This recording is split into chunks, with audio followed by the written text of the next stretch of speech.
Oh, this was the post Wrestle Dream edition of AEW Dynamite. Hey, Mortal Kombat 2 was supposed to be out around this time originally. Remember then they bumped it back to May of next year? Pissed me off. So then I saw apparently they bumped it back up by 1 week. So now it'll be, I think, Mother's Day in 2026. Just a little update for those of you who are looking forward to seeing the movie. That's one less week that you'll have to wait, even though we still have another, 8 months or so before we get there. But there will be no Mortal Kombat. We had Dynamite tonight, which was bookended by the two best matches on the show. They opened with a Trios Championship match, and they closed with a unified title match with Okada defending his title against Bandido, which was a hell of a match. And we had the Callis family coming out when it was over to celebrate with the champion until Konosuke Takeshita got his own entrance. And he came out and he looked very nonplussed about the whole thing and still remembers the Rainmaker from Wrestle Dream on Saturday. And Okada in the ring still with that big shit-eating grin on his face. I like that they ended with that because that is a genuine match that I am looking forward to seeing. But it looks like we might get that first match, and I said this the other day when I did my Wrestle Dream review, that it feels like we may be getting the first match, because there's got to be more than one, the first match in New Jersey at Full Gear. I could see them doing the first match there, having Okada win. The only thing about that is, how does New Japan feel about beating the IWGP champion? But the way I look at it is, if you're going to have anybody pin Takeshita, if it was going to be Okada, who may be the greatest champion they've ever had there, I think you can excuse that. You know what I mean? Like, it's not like he's being beaten by Daniel Garcia, right? It's a big difference there.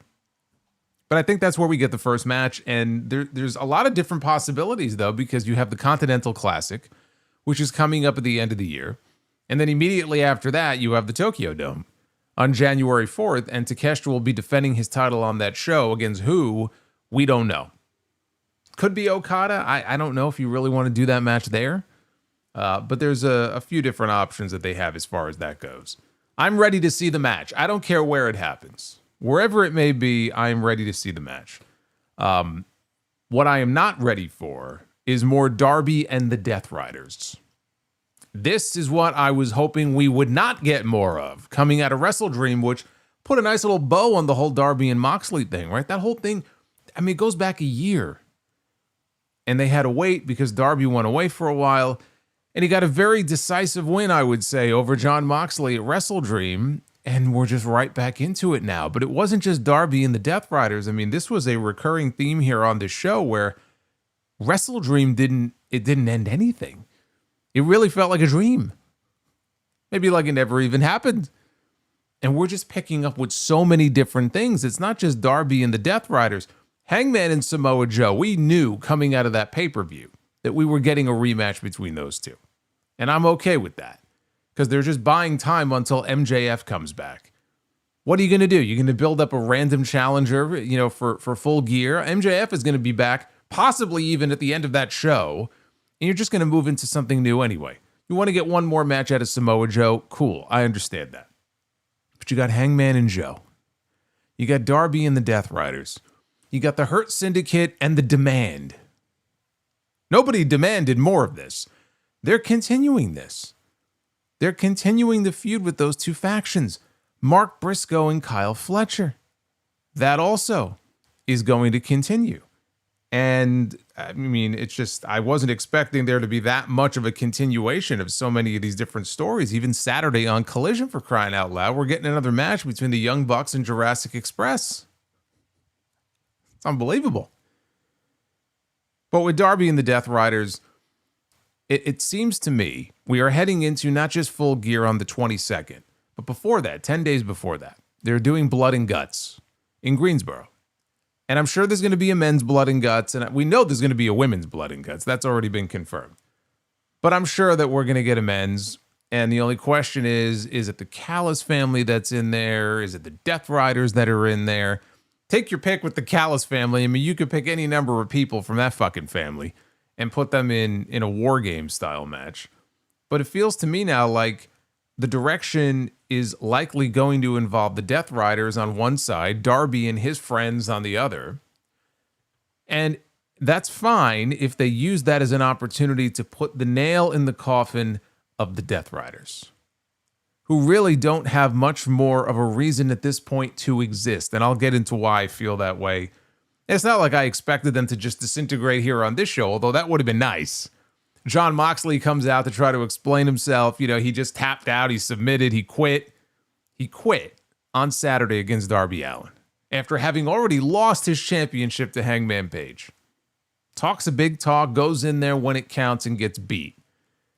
Frankly, that's how the show should have opened tonight. The show should have opened with the Death Riders in the ring and Jon Moxley cutting a promo, and then he just gets attacked by everybody. Fucking Claudio and Pac and Garcia and Yuta and Marina Shafir. They didn't do that. So if they're building to it, that's fine, as long as we see the beginning of the end of this faction. Because at this point, again, I don't see the purpose that they serve. And they've been around now long enough. They're not terribly interesting. To continue the Darby and Moxley stuff really, to me, only makes sense if the end goal is to get to Blood and Guts and then shoot a big angle there on that show. That's where I assume this is headed. We also had another Mercedes Mone celebration because she won 2 more belts this weekend. In the span of a little over 24 hours, maybe about 24 hours, actually. She won the interim Ring of Honor television title on Saturday, and then on Sunday, she claimed another championship in Winnipeg Pro Wrestling. So she's now Mercedes 12 belts. So we had to have a big party here on this show, big celebration. And we had her come out and we had a cake in the ring and it was high comedy that ensued. We also, though, had a cameo, a return appearance for Athena. We have not seen Athena in a few months. And she was back here on the show. She's going to be doing something with Mercedes. We'll get into exactly what that is. Women's Tag Team Title Tournament brackets have been released. I am going to show them to you. We are going to go over what the matches are in the tournament and who I think is walking away with the Women's Tag Team title. So we'll get into all that. I thought the middle of this show was pretty dull. The middle of the show is really where the show came down. It opened fine, and it ended in a great way. Again, I love that main event. The post-match, the stare down with Okada and Takeshita, I thought that was fine. They did move a lot of stories forward. I mean, a lot of the same stories, but they did move a lot of things forward because this was a show that felt like, okay, we're now building stuff for Full Gear, but we also have Blood and Guts, right? We have that actually coming up before Full Gear. And you could see in a lot of the segments tonight where they were building the things that are coming up on those 2 big shows. So that was fine. There's stuff that was in the middle of the show tonight that I didn't find terribly interesting. I didn't think it was a bad show. I mean, I've seen post-pay-per-view episodes of Dynamite that were not good. That were not good in part because so many times they go balls to the wall on these pay-per-views and guys get hurt. And Tony gives them the night off, which is great. But then they're not on the follow-up show, and it ends up feeling very random sometimes, and it's missing some top names. And this has been a recurring pattern and a recurring theme with a lot of their post-pay-per-view episodes of Dynamite. Tonight, you pretty much got everybody who was on the show on Saturday, or damn near everybody, not everybody. They're already missing some big names. We know who those names are. Will Ospreay, Swerve Strickland, MJF. MJF, I expect to be back in about a month. Will Ospreay, he ain't going to be coming back for a while.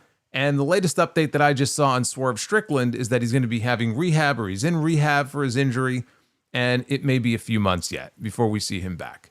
Kenny Omega, also not on the show tonight. So think about it. MJF, Kenny Omega, Hangman Page, or not Hangman Page. He's not hurt, but he wasn't on the show either. Will Ospreay, Swerve Strickland. They were without some very big names going into Wrestle Dream, and they're going to be without those same names, in a lot of cases, going into Full Gear. So they have to make the most of the roster they have. I didn't even mention Jay White. I didn't even mention Christian Cage. I didn't mention Adam Copeland. There's a lot of missing faces right now. So it's an opportunity for other people to get the spotlight who might not ordinarily get the spotlight and try to make the most of a bad situation because they have been besieged by injuries. They have been plagued by injuries. And it's noticeable. And hopefully they'll get some of those people back soon. But this, I actually thought, ended up being one of the better post pay-per-view episodes of Dynamite compared to other episodes that I have seen this year. We'll talk about it. This is your AEW Dynamite review. It is Wednesday, October 22nd, 2025. I am the Solomonster. Thank you for hanging out with me here on a Wednesday night. I'm also going to explain to you why Mercedes must fail at Full Gear when she wrestles Chris Statlander. This is imperative. I'm going to talk about that as well. Like and subscribe. Super chats are open. You will see them popping up on your screen. We have a couple of new ones in there, so go check those out if you would like to do so. And also, if you missed, I did have my Wrestle Dream review as part of the podcast on Sunday. So over 30 minutes talking Wrestle Dream. If you missed it, it's up now on the YouTube channel, going through the good, the bad, the ugly, everything in between. So I'm sure most of you have seen it or listened to it by now, but if not, definitely go ahead and check that out. Such an angry woman. Kairi getting us started here. Oz and Glorious. Thank you, brother. Good to have you with us. And Anderson Blitz as well. Thank you, boys. Papa Sting. Yes, we had Sting. Sting made a cameo on Saturday.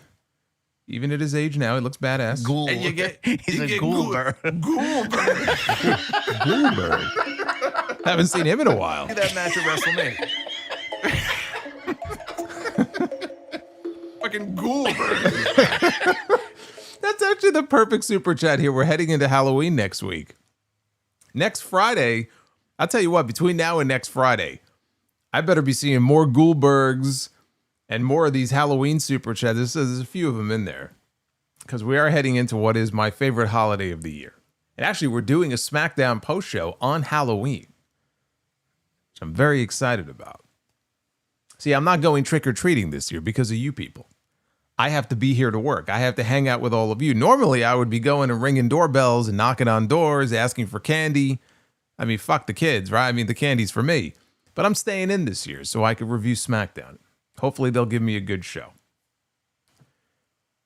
We were told right at the beginning that the Unified Championship match with Okada and Bandido was going to be closing the show tonight, so we knew that right off the top.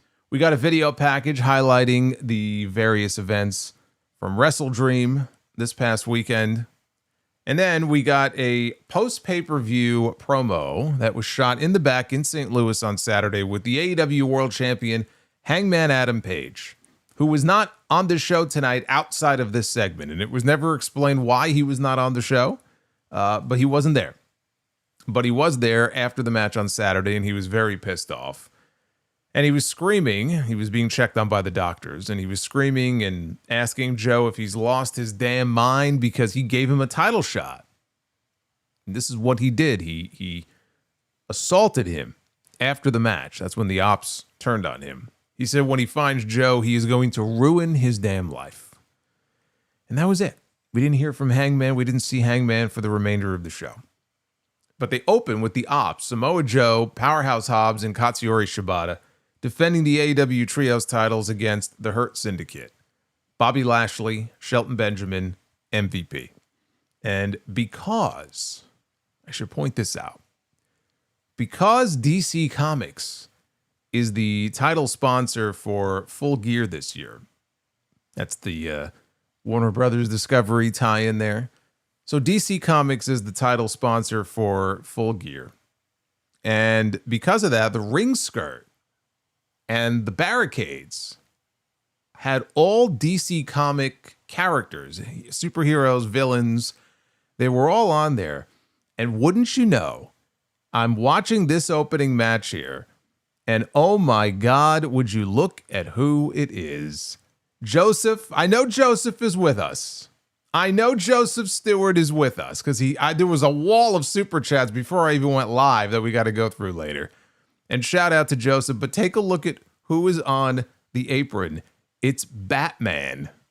You are the first person I thought of. I said, holy shit. I know if he's watching this show, I know that's the first place his eyes went. Batman is on the ring tonight.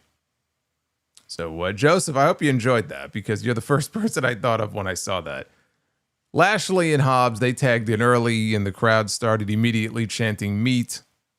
Joe tagged himself in, though, and he covered up Hobbs with a towel to kill off the chants. Lashley fired off some strikes on Joe. He planted him with a flatliner. Joe tried his walk-off that he does. Tried to do it to Shelton Benjamin. Benjamin, though, had it scouted, landed on his feet, and Joe just went and tagged out to Hobbs to get the hell out of there. After a break, Benjamin was isolated until he managed a leaping desperation DDT on Joe for the double down. Lashley made the tag. He was ragdolling Shibata all over the ring. And Hobbs made the save, and we finally got the big man slugfest between Lashley and Hobbs until Lashley floated over a power slam. He tried for the hurt lock. Hobbs broke free. So both men, they got a head of steam, and they collided like two freight trains.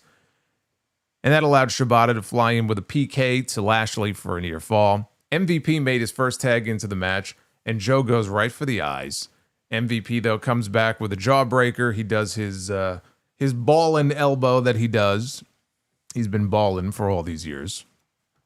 Joe sank in a coquina clutch very briefly on MVP, hit a jawbreaker to escape. And MVP was looking for his finish here, and he was suddenly distracted by Ricochet. Fucking Ricochet. They are continuing this feud. Ricochet shows up and gets up on the apron, and that little brief hesitation allows Joe to sink in the coquina clutch, and he gets the submission. And Ricochet joins the Gates of Agony on the stage, and the Hurt Syndicate eventually chase them to the back. So again, they are continuing with this feud with the Demand, as they are now called, and the Hurt Syndicate, even though we've already gotten 3 trios matches and a tag team match. So technically we have 4 matches already. And the Hurt Syndicate won out in terms of the trios matches anyway, 2-1. And that seemed to be it. You know, we had All Out. We had a street fight on the Dynamite Anniversary show. And then we had a tornado match on Saturday. And then we learned that the Hurt Syndicate were challenging for the trios titles on the show. I don't really see the reason that this needs to continue. I really don't. And I said coming out of Wrestle Dream, I said, I don't know where Ricochet goes from here. Ricochet is actually colder and in a worse position now than he was coming out of that feud with Swerve Strickland earlier in the year. Little did I know that where he was going was right back to the Hurt Syndicate, which just seems very fucking lazy to me. Now, after the match, Tony Schiavone got in the ring, and he asked Samoa Joe to explain his actions at Wrestle Dream. This was going to be the big explanation for why the Opps did what they did. Joe said that it was a pleasure to be in San Antonio tonight, and it's good that he had Powerhouse Hobbs around to keep all of the fat women in San Antonio occupied. He did not like this. The fans did not like this. I liked it. I thought it was fucking hilarious. Joe said the answer to her question is because he exists, and he would chase anyone who calls themselves a champion. So long as Joe is on planet Earth and you call yourself a champion, Joe is going to be hunting you down. He said that he is waiting to show you that you are not the man. And much like the fans say, Hangman Page, you might think this is cowboy shit. But every one of these fans who chant that, Joe will make you his bitch. Like everyone's sports team has made Texas teams theirs. Unlike them, the Opps are never lacking. So first of all, if anybody was wondering coming out of Wrestle Dream, is this really a heel turn, or did they just turn on Hangman, but they're still going to be, you know, like tweeners here on the show? No, they're heels now. Joe made that very clear here at the beginning of this promo. They are now heels. Shit-talking heel Samoa Joe, though, is great. So I have no issue with them going heel. I have no issue with Joe, even if it's only for a month. For all we know, he loses to Hangman again, and they go right back to being fucking baby faces. Like, I wouldn't think so, but who knows? Maybe they're just heel for the purposes of doing the rematch. But I mean, heel shit-talking Samoa Joe to me is always going to be something that I can appreciate. And as far as setting up for a rematch, we knew this coming out of Wrestle Dream. The only question is, like, what is the stipulation going to be? I don't see them doing just another straight singles match. And you can't do a Texas death match. We've seen so many of them already. So I'm sure that it'll have some sort of stipulation. Blood perhaps will be spilled. Although we have blood and guts coming up, I don't really think we need too much more blood at Full Gear. But again, it's fine. It's fine because they're just, if MJF is coming back at the end of Full Gear or immediately after Full Gear, and they're going to have him announce that he is cashing in his contract, and as I believe, the match is going to be at World's End, and MJF is probably going to win the World Championship, he's going to be back very soon. It makes no sense to start a brand new feud for Hangman Page. So just carry it over one more month. We got a heel Joe going into the pay-per-view, and that's it. He's going to lose again. We know he's going to lose again. Can you imagine they run back the same exact World's End main event from 2 years ago? Only this time it's Joe going in as the champion and MJF challenging for the title. That was the main event in 23. But we're not going to get that. It's going to be Hangman and MJF. It's already preordained. We already know it. I don't know why Hangman was not on the show, though. I thought he was coming out here in this match, not Ricochet. Ricochet was the last person I was thinking of. I was waiting to see if Hangman was going to run in for the disqualification. But he never showed up. I actually thought we were going to get a title change here until I saw that they were opening the show with this. And when I saw they were opening the show with it, I said, probably not happening. So earlier today, they showed Mercedes Mone. She was arriving in her luxury vehicle. Oh, Michael says, Samoa Joe with a Charles Barkley reference with the fat girls in San Antonio. You know what? I didn't even pick up on that. You're right. You are correct. Is Adam Cole still hurt? Yes. Yes, he is. Adam Cole may not be coming back. Adam Cole, and if he does come back, do not expect to see him anytime soon. Adam Cole is still very much out. But Mercedes was arriving in her luxury vehicle, flanked on both sides by men holding all of her titles because there are far too many for her to hold herself.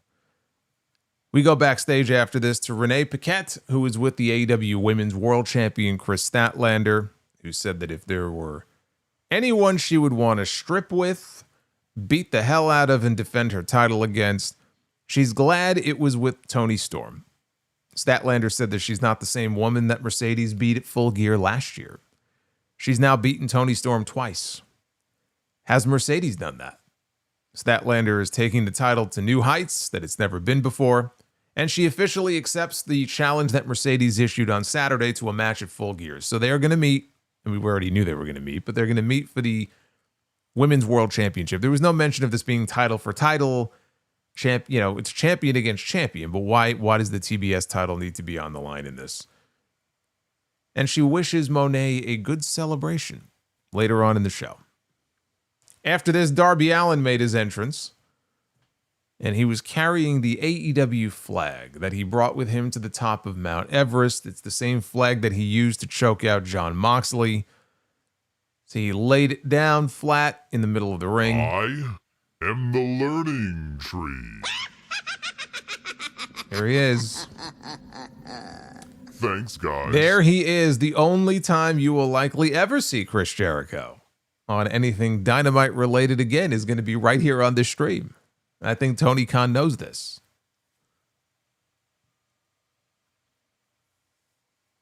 Thank you, Brandon. And thank you, Oz. I'm going to get to your super chats in a little bit. Get them on in and hit that like button as well. The goal is 400.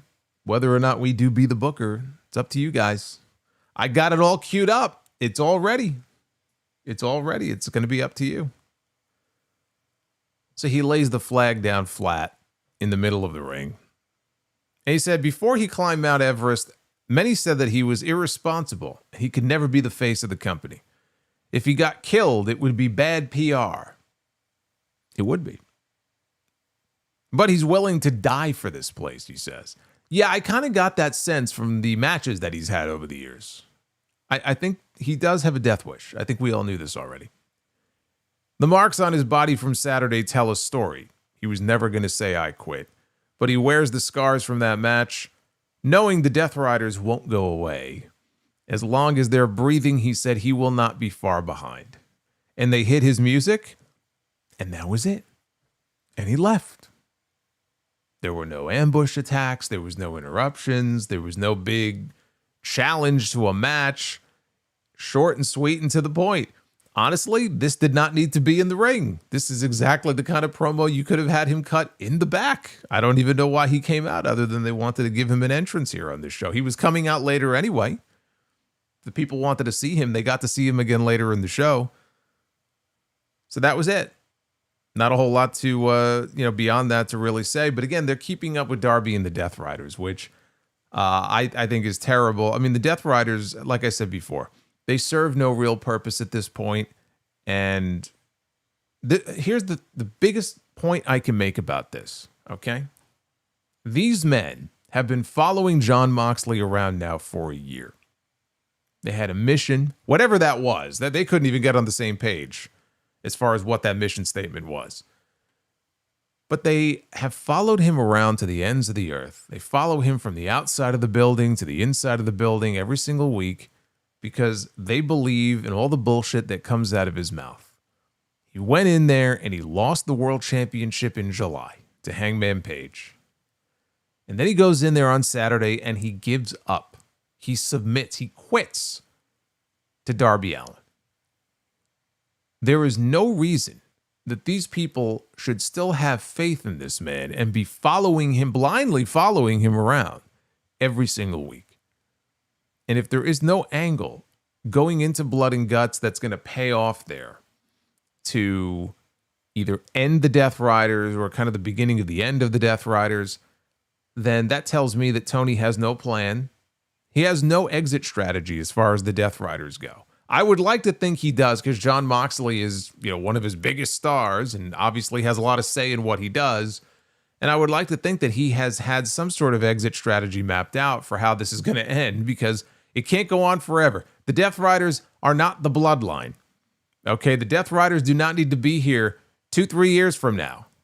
So they have that show in Greensboro next month. It is looking increasingly likely that the Death Riders will be a part of it. And I hope that's where they shoot the big angle. Because if it were me, he's going to go into that Blood and Guts match if they are in Blood and Guts. And he's got to go in there and he's got to be the one to quit again. And that should be just one loss too many for the other members of that group. Claudio and Pac and the whole lot of them. And that's when they drop this man where he stands and they turn on him. And you could do a Jon Moxley redemption arc. You could do whatever you want. I mean, he'll end up being a babyface again anyway. But I'm looking ahead and I'm like, okay, where do we go from here? Right? Where we go from here is the end. That's it. I need to know that the end is in sight here to the Death Rider stuff. And I hope it is. Even before we get to Full Gear. Is anybody enjoying this? Is anybody still enjoying it? Was anybody enjoying it to begin with? But is anybody still enjoying this? Do people want to see more members added to the Death Riders? Are they excited when that music hits and he walks out there? I mean, this led into a match that he had later in the show, which I'll talk about, but I cannot wrap my head around the idea that there are people who actually are either entertained or interested in seeing any of these people when they are on their television screens every single week. We got highlights from the Jurassic Express Young Bucks match from Saturday, and then a promo from Jack Perry where he said that they beat the greatest tag team of their generation. That'll get some people riled up. And next, they're going to reclaim the World Tag Team titles. We had a 4-way tag team match with the winners getting to choose who they face in the opening round of the Women's Tag Team Championship tournament. I will have those brackets for you later. First, though, we had Megan Bayne and Penelope Ford. We had Jamie Hayter. Row Roman Reigns gently down the stream. Row Roman Reigns gently down the stream. Bobby's World. Yes, Roman Reigns was not in this match. Roman Reigns barely appears on Raw. You think he's going to show up on Dynamite? Oh, man. Keep dreaming. Thank you, Bobby. Or as Brock would say, Bobby. That's right, Bobby. So the teams were Megan Bayne and Penelope Ford, Jamie Hayter and Queen Aminata, Willow Nightingale and Harley Cameron, and Julia Hart and Sky Blue. Willow and Sky Blue, they started the match, and Willow hit a big boot, made a tag to Harley, and they hit some double team offense, and Harley tried for a cover. She attempted a knee strike. Sky Blue was able to avoid it. Penelope Ford got a blind tag, and she took Sky Blue out of the match. So she made a tag to Megan Bayne, did Penelope Ford, and Willow tried to make a save at one point. She got tossed out to the floor, and Hayter made a tag to Harley Cameron, entered to start mixing it up with Megan Bayne. They traded some strikes. Neither woman could get the other one off the ground. Queen Aminata tagged in. Nice to see that knee injury she thought she may have suffered turned out to be nothing serious. You saw she mentioned in her blog that she was rolling around in the ring, I think a week or two ago, and then her knee, something happened, and it was starting to swell up that night. But she's fine, which is good because I'm sure she's going to be in that blood and guts match. But she tagged in. They set up for a double suplex, her and Hayter. Bayne, though, reversed it and ended up suplexing both women by herself. And Bayne and Ford then dove to the floor and took out the remaining women outside of the ring. And holy shit, Sky Blue, she ate all of that moonsault by Penelope Ford. Penelope Ford landed basically with her shin bone to the dome on Sky Blue. I'm shocked she didn't knock her unconscious. That looked brutal. So later on, Willow gave Sky Blue a spine buster for a near fall. Harley returned, and she delivered a drop kick to Sky. Megan Bayne had enough of this shit, and she took Willow and Harley out, and then she dragged Sky Blue to her corner. She tagged herself into the match. Bayne and Ford, they took out Willow with a double-team cutter. Jamie Hayter managed to blind tag Willow, who landed a pounce. She pounced Megan Bayne halfway across the ring. Megan Bayne rolls out to the floor. Hayter and Aminata then focused on Penelope Ford. They delivered a double-team headbutt and then the Haterade and got the win. So Jamie Hayter and Queen Aminata therefore get to choose which team they face in the opening round of the tag team title tournament. And Jamie did not waste any time making her announcement. She said they wanted Sky Blue and Julia Hart because her and Queen Aminata have been beefing with Tekla and the whole Triangle of Madness thing on Collision now for the last few months. And again, they're building to a blood and guts match. Jamie is the one who issued the challenge, and all of these women, like I said, they've been feuding, so you know they're all going to be a part of that match. So that all makes sense. The match itself I thought was solid. I thought Megan Bayne and Penelope Ford actually looked the best. Like, as a cohesive unit, they looked the best out of all the teams here in this match. Now we go backstage. And the Young Bucks are outside of Tony Khan's office. And they are banging on Tony Khan's door because they are begging for another money match, right? Which is just what we need more of. But they're broke. They had a $500,000 match with the Dinosaur and Jack Perry on Saturday, and they fucking lost. So they have no money, and they are desperate. They're banging on this man's door. They'll wrestle anybody, they said. And we have segments on the show where Tony Khan is in his office and somebody will go in, but we don't actually see him. But this was one of those rare nights where the boss made an appearance here on the show.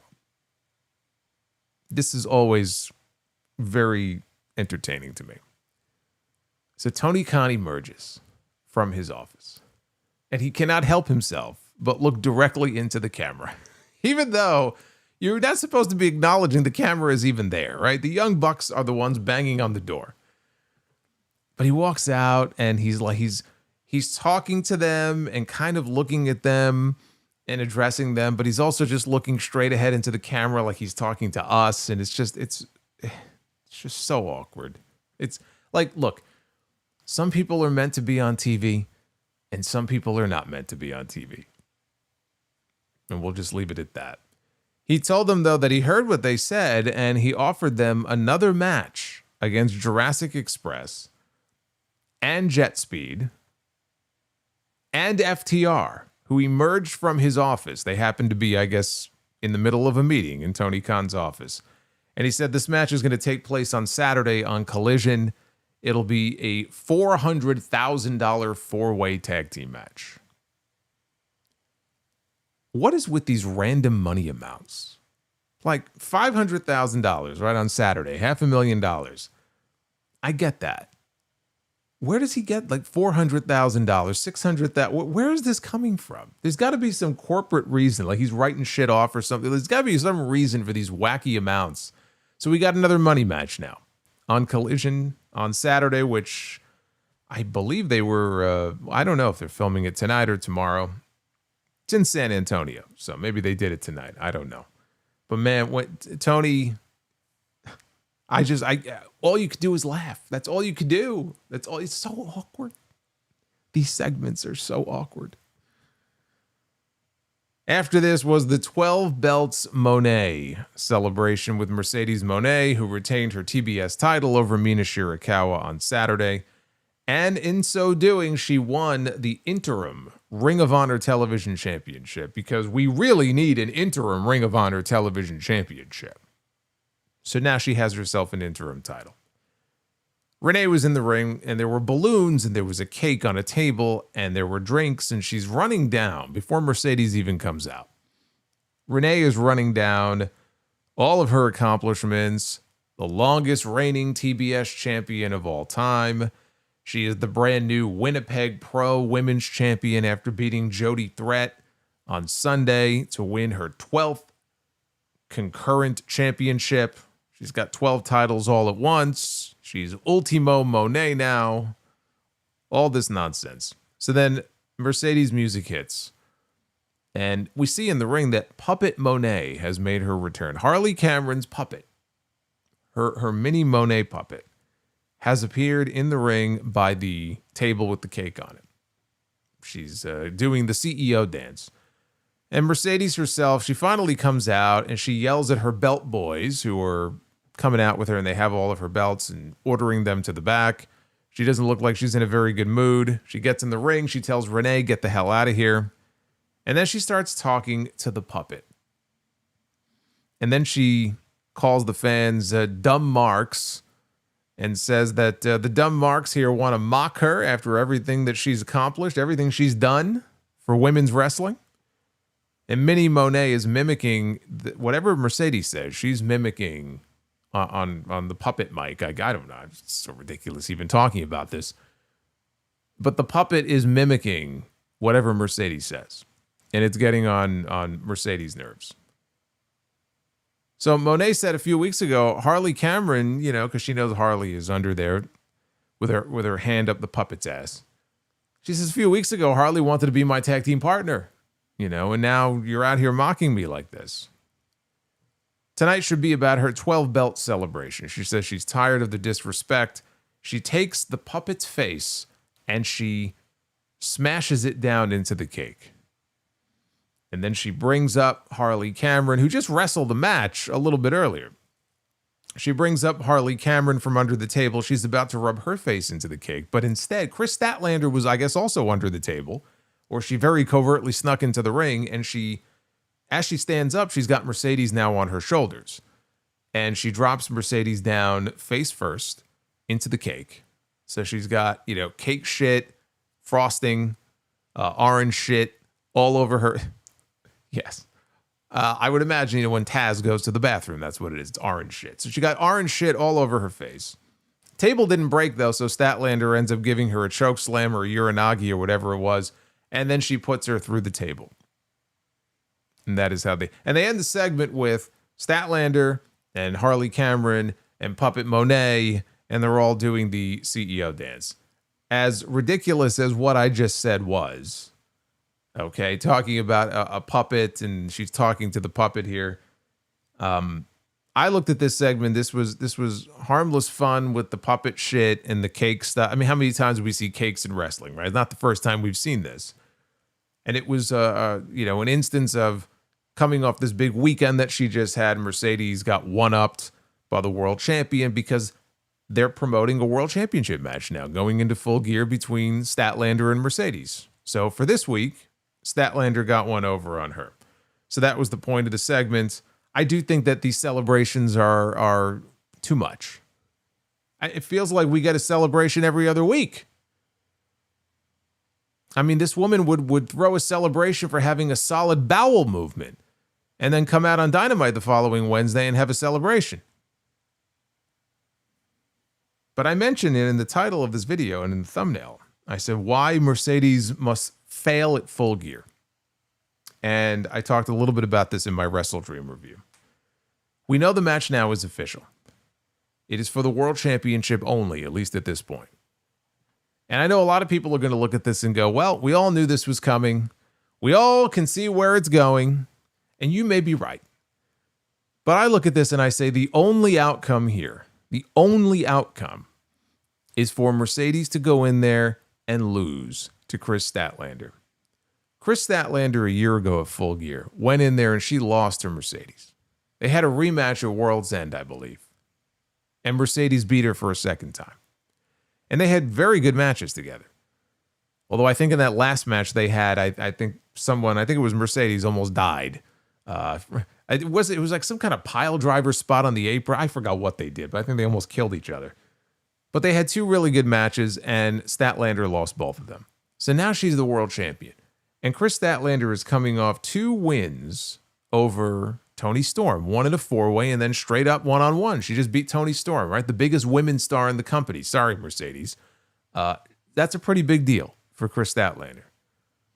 For her to go in there and go 0 for 3 against Mercedes and have a short run doesn't make any sense to me. But here's the reason why it really doesn't make any sense.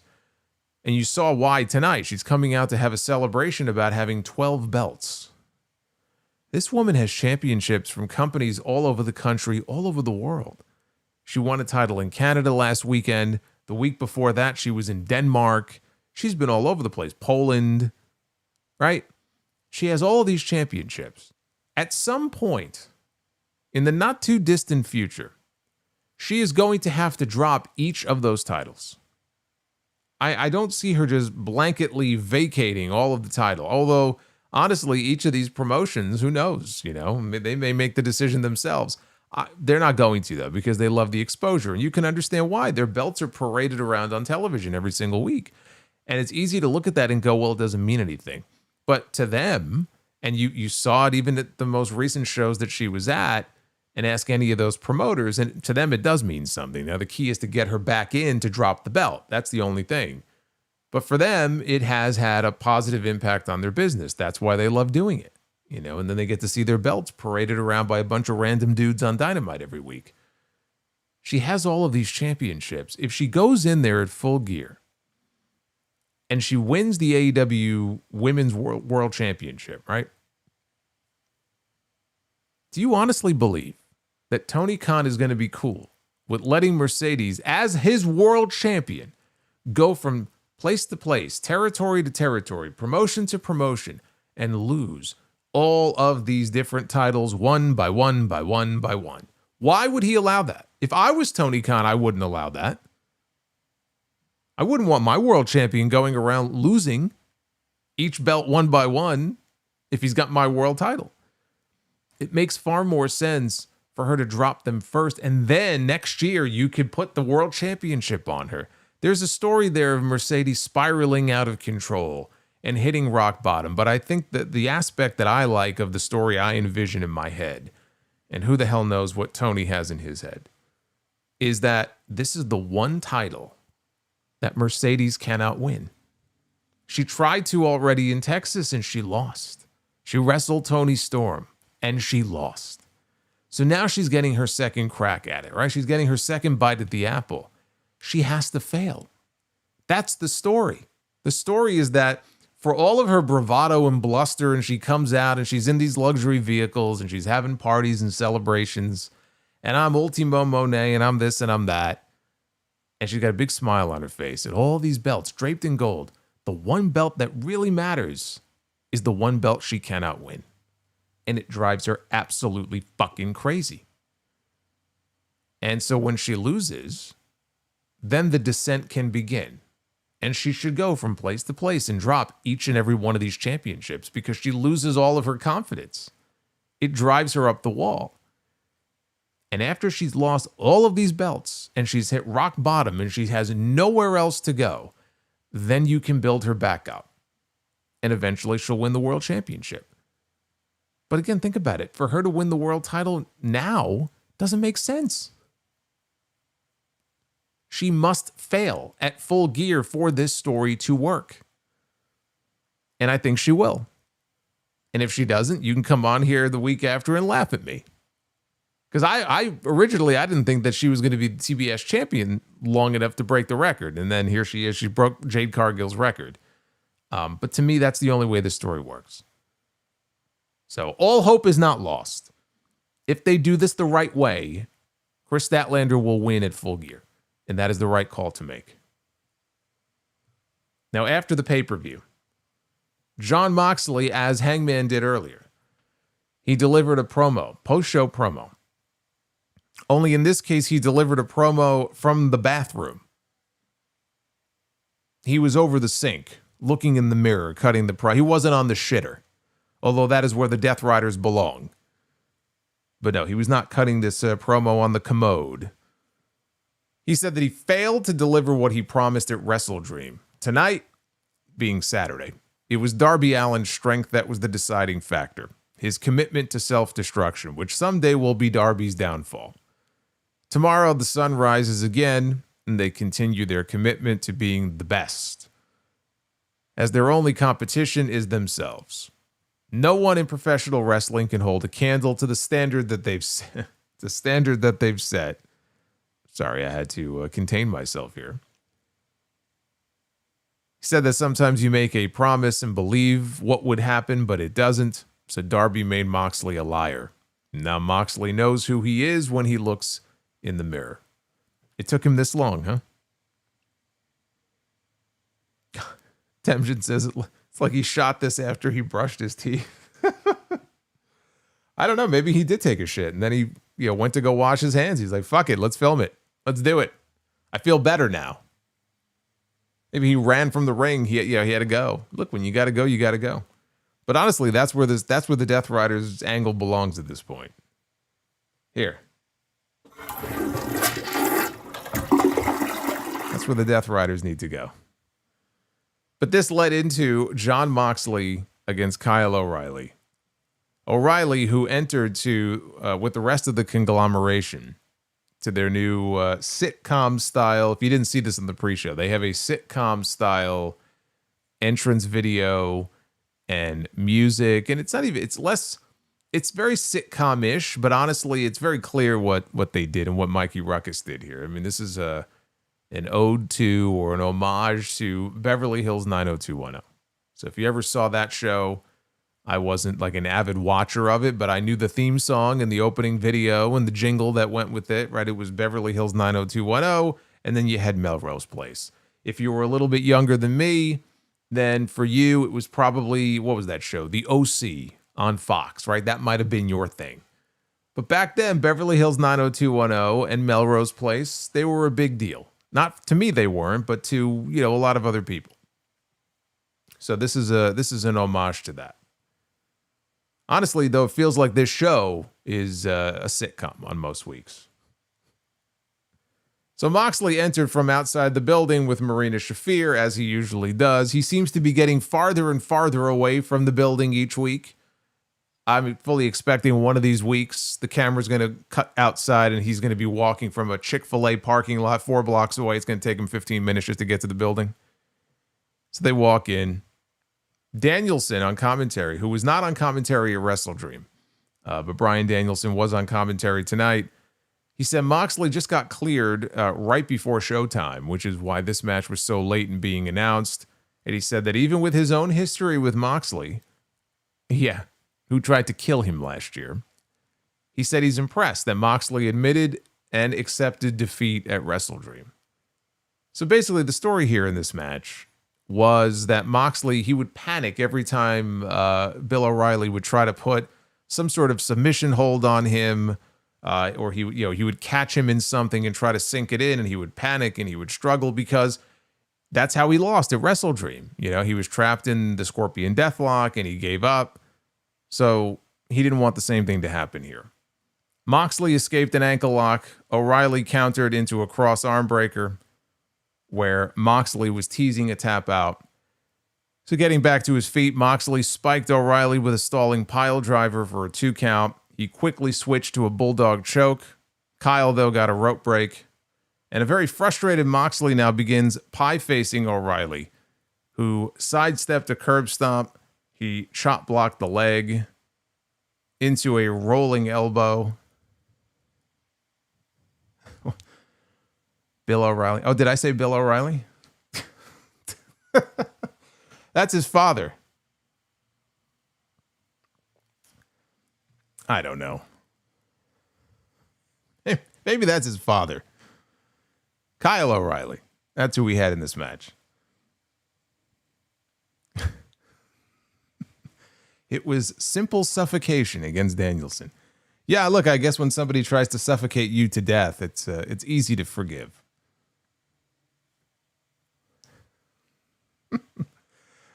Oh, fuck it. We'll do it live. Anyway, so O'Reilly got an ankle lock again. This time, though, Moxley used referee Paul Turner to pull himself up, and he just blasted this poor bastard right in the face with an elbow.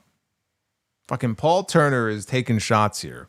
So the referee gets knocked out, and of course, that causes the disqualification. Referees pour out, the rest of the conglomeration comes out, the Death Riders hit the ring, and Moxley and Shafir, they manage to escape because they're all ganging up on Moxley, but eventually he rolls out of the ring and gets out of there. It's a whole chaotic scene, and they go to commercial. And before I go on, I have to mention this. Bryan Danielson, I like Bryan Danielson on commentary. I've enjoyed his work so far. We're live, pal. Boy, you like that, huh? I'm thinking of that video from years ago, man, from Inside Edition. He'll never live that video down.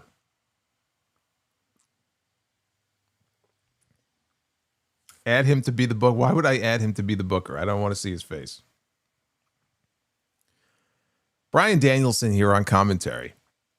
He tried to convince us that this disqualification win for Kyle O'Reilly was one of the biggest wins of Kyle O'Reilly's career. Jon Moxley assaulting the referee to intentionally get himself disqualified. And this is one of the biggest wins in Kyle O'Reilly's career. And if he honestly believes that, I don't think that speaks very well to the career that Kyle O'Reilly has had for himself. If he honestly believes that. The wrestling here was fine. I see the story they're trying to sell with Moxley, hitting the referee to save himself from potentially tapping out twice in less than a week. That was the point of all this. Now, after a break, we weren't done yet. Because after a break, they joined a trios match already in progress coming out of the commercial with Claudio, Wheeler Yuta, and Daniel Garcia against Orange Cassidy, Mark Briscoe, and Roderick Strong. Late in the match, Briscoe hit the Death Riders at ringside with a corkscrew senton off the top. Back inside, there was a Fisherman Buster to Yuta for a 2 count.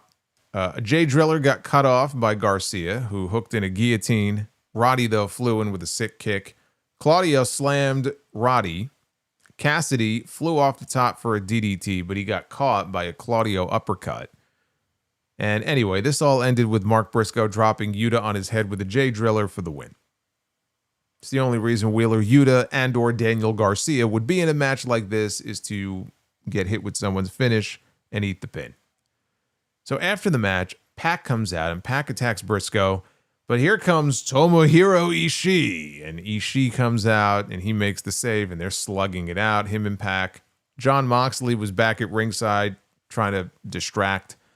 And as he's distracting, Marina Shafir comes up from behind Tomohiro Ishii and she delivers a low blow. And down goes Ishii. Kyle O'Reilly, he runs out to try to make the save. He got attacked as well. Cassidy wanted an orange punch on Claudio. He got blocked, though, and the Death Riders cleaned off the announce table outside. And at that point, Claudio gorilla pressed Orange Cassidy. And they were going to do the same spot that he did with Darby, where he launched Darby and he bounced off the announce table. And I knew they weren't doing this with because nobody in this company is stupid enough outside of Darby Allin to take this fucking bump. And Orange Cassidy, as it is he hasn't been back that long from a torn pec. You're not launching this man through the air. So I'm waiting to see who's coming out, and sure enough, Darby Allin comes out. Darby comes out with a baseball bat. He hits Claudio in the knee with it, and the conglomeration ends up standing tall. Darby's on the ropes looking out at the Death Riders as they flee. So it really does feel like we are looking at the Death Riders and the conglomeration for Blood and Guts. The conglomeration probably led by Darby Allin. So it could be Darby, Cassidy, Kyle, Roddy, Briscoe. I mean, that would be your four, unless you want to put Ishii in there. But you got your guys right there.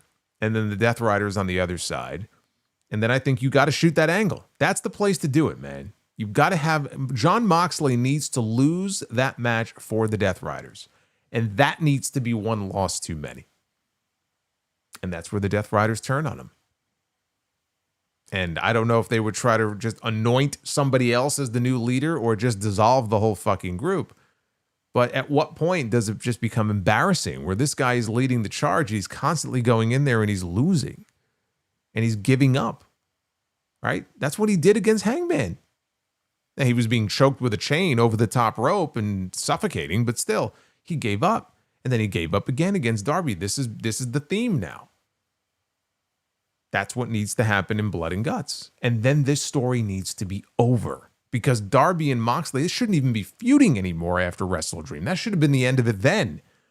But if the idea is to carry it out and shoot the angle of Blood and Guts in a month, then fine. But that needs to be it. Like, seriously, enough of this. Got time to move on. Alicia Atout was backstage. Mrs. Friedman. With Mercedes Mone, still covered in cake 30 minutes later, by the way. She was furious at what happened during her celebration. All of a sudden, who should show up randomly just enters into the shot? The Ring of Honor Forever Champion, the Infinity Champion. Over 1,000 days as the Ring of Honor Women's World Champion, Athena. Athena has not been seen since right after Forbidden Door. Tony Khan at the time said she was banged up. So she's back. I was very happy to see her. I thought she was just gone and we're not going to see her on Dynamite again until next year. But she saunters on in. They were in Texas tonight. And she had her title with her, and she said that Mercedes has never looked better, with cake all over her. She says that it's time for them to put their differences aside and make history together. Right? She said that Mercedes, you just became the longest reigning TBS champion of all time. She's the longest reigning Ring of Honor champion of any kind in the history of the promotion. Now they should be partners and become the first ever AEW Women's Tag Team Champions. And Mercedes realizes, ooh, title number 13 or 14, right? If she beats Statlander. And she says she likes that idea. And Athena drags her off screen for some minion training. So we might get some vignettes from these two. As I mentioned, the tournament. May as well show you the bracket right now because I got it all queued up here. These are the teams that are going to be in the tournament to crown the first ever AEW Women's Tag Team Champions. On the left side of the bracket, you see Jamie Hayter and Queen Aminata, who have already chosen the Sisters of Sin, Julia Hart and Sky Blue. So that's going to be one match. Below them, we have Willow Nightingale and Harley Cameron. And they are going to be taking on the team of Mercedes Mone and Athena. And on the opposite side of the bracket, we have Alex Windsor and Riho are going to be a team. They're going to be taking on Timeless Toni Storm and Mina Shirakawa. And then Penelope Ford and Megan Bain take on Ty Mello and Anna Jay. So those are your teams, and I'm just looking at these first round matchups here. Jamie Hayter and Queen Aminata, they go to the semifinals.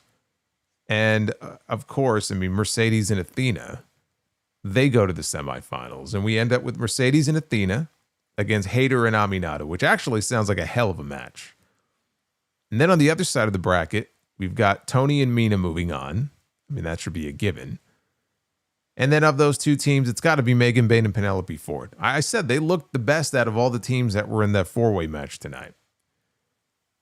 So that's your semifinals. To me, this just shapes up as Tony and Mina against Mercedes and Athena in the finals. And the only thing is, they said the matches start next week. They did not say when the finals would be. Now, we know that if Mercedes is going to the finals, if they're going to do the final at Full Gear, and they did not say that, but let's assume they're going to do the finals of this tournament at Full Gear. We already know that Mercedes is challenging Chris Statlander for the Women's World Championship on that show. So either it's not going to be Full Gear, or will it? Will Mercedes wrestle twice on that show? And would that give her an out if she goes in there then and loses to Chris Statlander? I was tired, or I was beat up from the match earlier. I don't know if that's what they're going to do. Again, maybe the finals aren't even going to be on that show. I don't know. I mean, the way things are shaping up, I suppose they could probably do the finals of Blood and Guts in Greensboro. They may not even have to wait until Full Gear. I don't think it's a foregone conclusion that Mercedes and Athena are winning those titles. My pick is Tony and Mina. As I sit here right now, I think Tony and Mina walk away with those tag team titles. But, any new championship, any kind of championship that's out there, Mercedes is going to be sniffing it out. I'm going to stick with Tony and Mina, though, to win the whole thing. Now, Kyle Fletcher came to the ring, had Don Callis with him, and Fletcher told the crowd to say his full name. At WrestleDream, he defended the TNT title for the 6th time, and he put down one of his greatest rivals in Mark Briscoe, proving definitively that he is better. So there will be no rematch. He could go out there and beat Briscoe 100 more times. Mark Briscoe walked out. Surprise, surprise. And he said that as Fletcher grows up, he'll learn that he doesn't have to talk so damn much. Briscoe was about to get out of here, he said. Well, he heard what Kyle said about him, and he'll be damned if he's going to let Fletcher talk all that bullshit and not retort. Short and sweet, he said, it doesn't need to be 100 more times. Just give me one more shot. Briscoe is not making any excuses. He says he's been icing his balls all weekend long. Okay. I know he did suffer a low blow in the match with Kyle Fletcher, but at first it just kind of sounds like he's just letting Kyle know what his weekend plans were. I just spent my whole weekend icing my balls down. Maybe I need to try that. Maybe is that a thing? Do some people enjoy that? I'll bet some people enjoy that. So he wants one more shot. And Fletcher looked like he was about to agree. Don Callis, though, whispered something in his ear. Callis told Briscoe that he's a great wrestler, he's a great athlete, but he sounds desperate, which is very off-putting. With all 10 of those kids at home, and that's a shoot, by the way. It's either baby number 9 or baby number 10 that he and his wife just had. With all 10 of those kids at home, he says it's not a family, it's a financial burden. And Briscoe needs a family like the Don Callis family. Not a group of blood-sucking leeches, a.k.a. kids. Callis will tell Briscoe not what he wants to hear, but what he needs to hear. So the answer is no. So they're running this back again. Maybe the end goal here is to put the TNT title on Mark Briscoe. See, I think that it would have been a mistake to put the title on him at WrestleDream. You got to let Fletcher run with it a little while longer. But if they're continuing this feud, I mean, what are they going to do? Mark Briscoe's just going to go in there and lose again? What's the point of that? That tells me the end goal here is Mark Briscoe's going to win the TNT championship and get that feel-good moment. Possibly at Full Gear. Tonight, Callis said no, so they're going to drag this out until they say yes. Sounds like a title change to me. Otherwise, I'm not sure why we need to be running this back. Renee was backstage with Mina Shirakawa, who said that she had not heard from Toni Storm since WrestleDream. They do everything together, and they are now calling themselves the Timeless Love Bombs. Tekla walks in, said that Mina hasn't lost everything yet. She still has her mind, her dignity, and her life. Mina said that they have fought in Japan and she'll fight her here, and she challenges her to a match on Collision.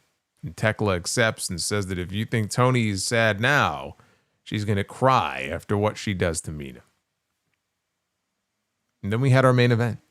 It was for the AEW Unified Championship. It was Kazuchika Okada defending his title against the Ring of Honor World Champion. Everyone's a champion in this company, man. Everyone's a champion. Mercedes alone has 12 belts.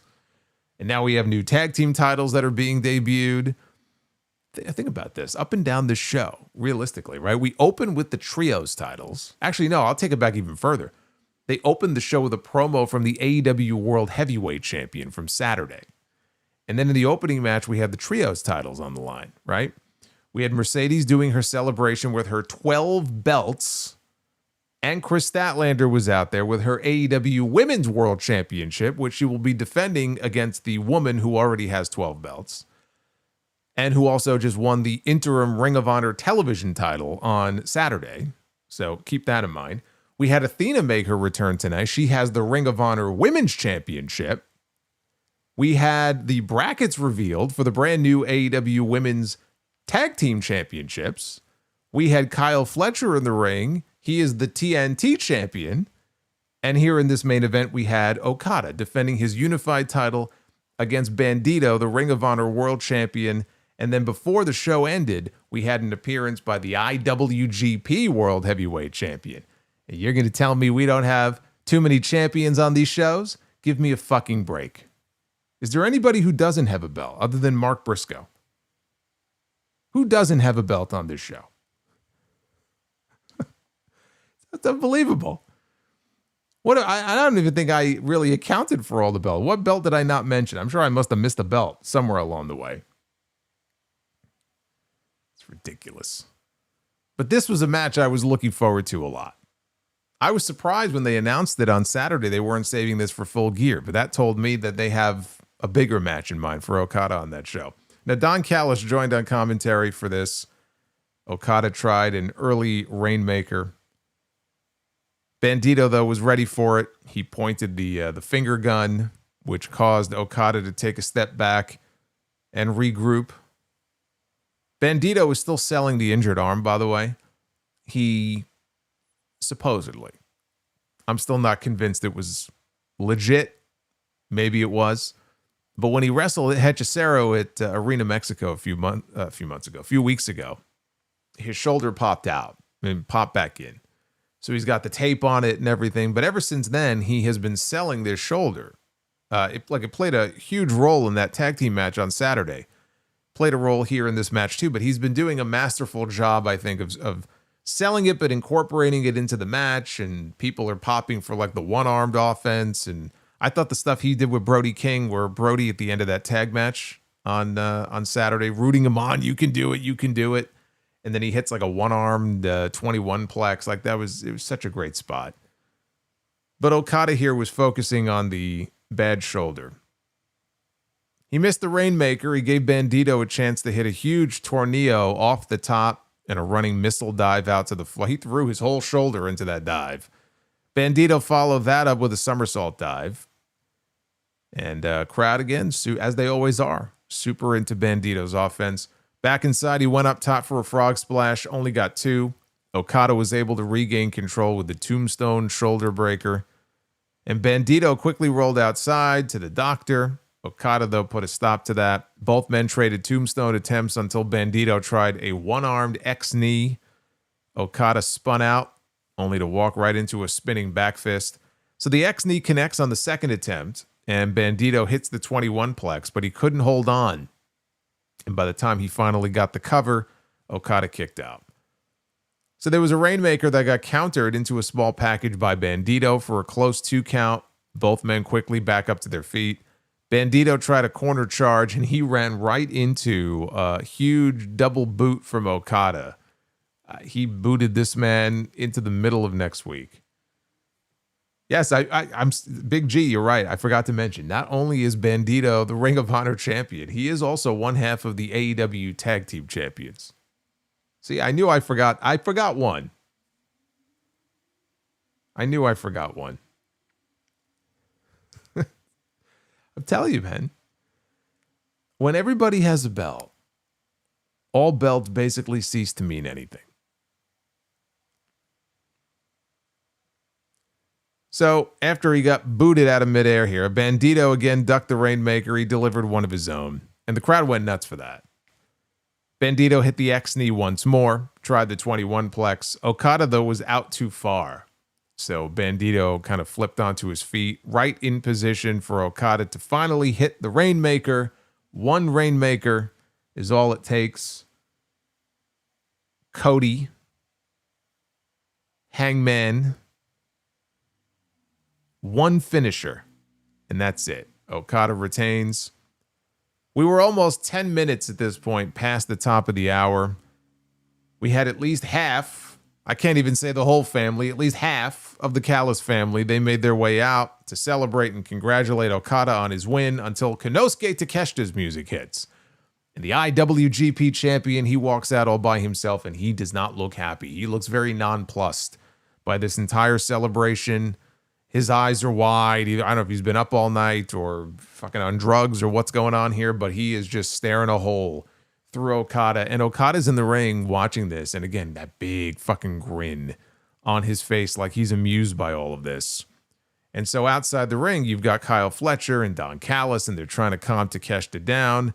In the ring, meanwhile, you've got Josh Alexander, you've got Lance Archer, you've got Trent Beretta, you've got Rocky Romero, you've got Hechicero, and you have got El Clone in the ring with a smiling Okada to end the show. I love how El Clone, by the way, he comes out here, he's got the mask on, but otherwise he's dressed like a civilian. Like, he's just wearing normal clothes. He's out there in the mask. I don't think this man has had a single match since he debuted. Not one.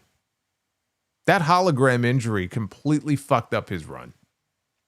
And now he is just literally a faceless background player here in the Callis family who comes out. He stands there. He celebrates. He doesn't wrestle, evidently. El Clone, his run was over before it even began. The match itself was excellent. I love the match. I think Bandido selling of the shoulder and again doing the one arm comeback. Like, Bandido is just fun to watch, whether he's selling some phony injury or not. That's always been the case with him, even before he broke his wrist and he missed all that time. Like, he got over very quickly after he made his debut because he is one of the more just dynamic, fun performers to watch in the ring. He has a physical charisma to him. He's wearing a mask and he's not really cutting English promos. So it's all physical charisma. You know, when he's in the ring wrestling, that's how he got himself over. And it doesn't matter who you put him in the ring with. And you could put him in the main event. You could put him in a tag team match. It doesn't matter. So as long as he can continue to stay healthy, and I hope he can, because I know he missed a very long period of time with that wrist injury. He had surgery, and then it didn't set right, didn't heal properly. He missed more time. Remember, he came back, his first appearance back, went to give Chris Jericho at that Ring of Honor show a drop kick, and he fucking concussed himself. Like, he had this long run of bad luck. And again, I don't know if the shoulder thing is legit or not, but he's still going out there. And if it is legit, it certainly hasn't slowed him down. So he is one of the more fun people to watch on these shows. And this team of him and Brody King just kind of came out of nowhere. And they've really gelled and morphed into this great tag team where when Buddy Matthews comes back, you know, he's kind of shit out of luck. He's on his own, because if they're going to continue this team, there's no reason. I mean, look, Buddy and Brody, they made a good team too, but you got a good thing going here with these two. You got to keep this thing going for a little while longer. So I love the match, and Okada and Takeshita comes down to, when do they do the match? When do they do the first match between them? It feels like Full Gear. It feels like an Okada win.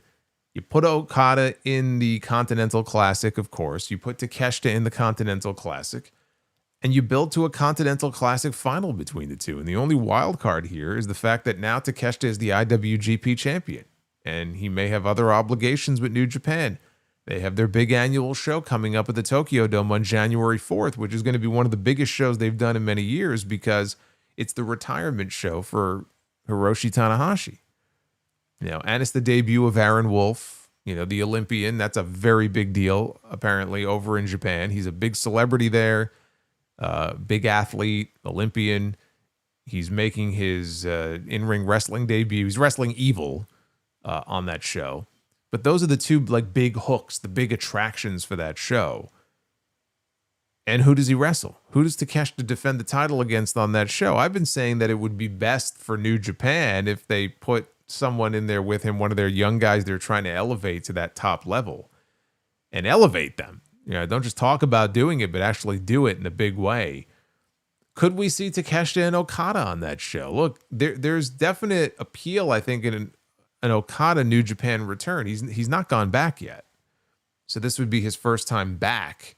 And I'm sure that'll sell some tickets. I don't know as far as that being the Wrestle Kingdom main event. I don't know if that's such a great idea, but you've got any number of different dates and events here that you could put these two in the ring together in and do multiple matches. They've been teasing it and building it for so long. I'm ready for it. We know it's going to be great. But I think Full Gear is where they do the first match, because we know there's going to be more than one. The end of the show was the best part of the show. They opened, I thought, with what was a good trios match, and I liked the Joe promo.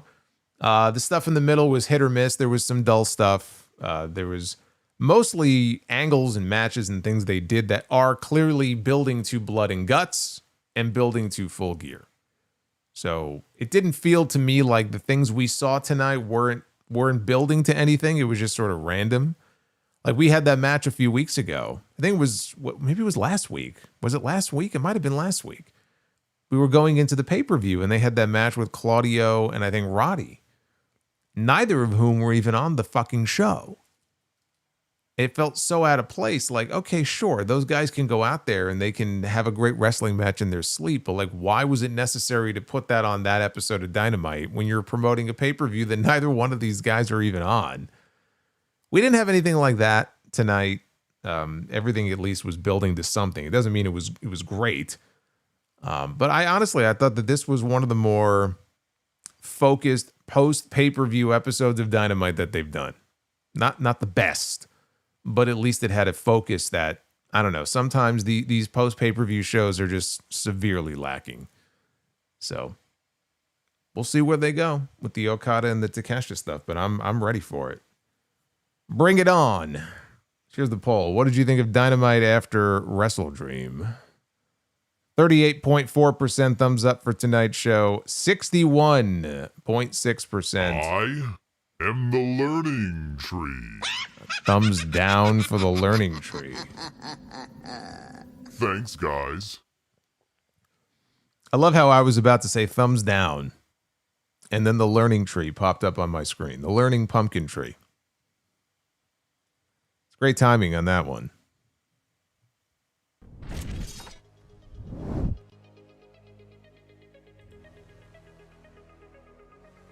Let's get into your super chats. We got a bunch of them to go through here. We are currently sitting at 341 likes, which is not quite good enough for Be the Booker. So by the time we get to the end of this, we'll see if we can pull it out there at the end, but it's not looking good. But we're going to start with Joseph Stewart. I said there were a wall of super chats here from Joseph. First thing Joseph wants to know here after this Dynamite show is when I think Uncle Howdy will return to TV. Honestly, I haven't even given much thought to Uncle Howdy lately, in all honesty. But if you're going to possibly have the Wyatt Six part of War Games this year at Survivor Series, I suspect we will see him back very soon.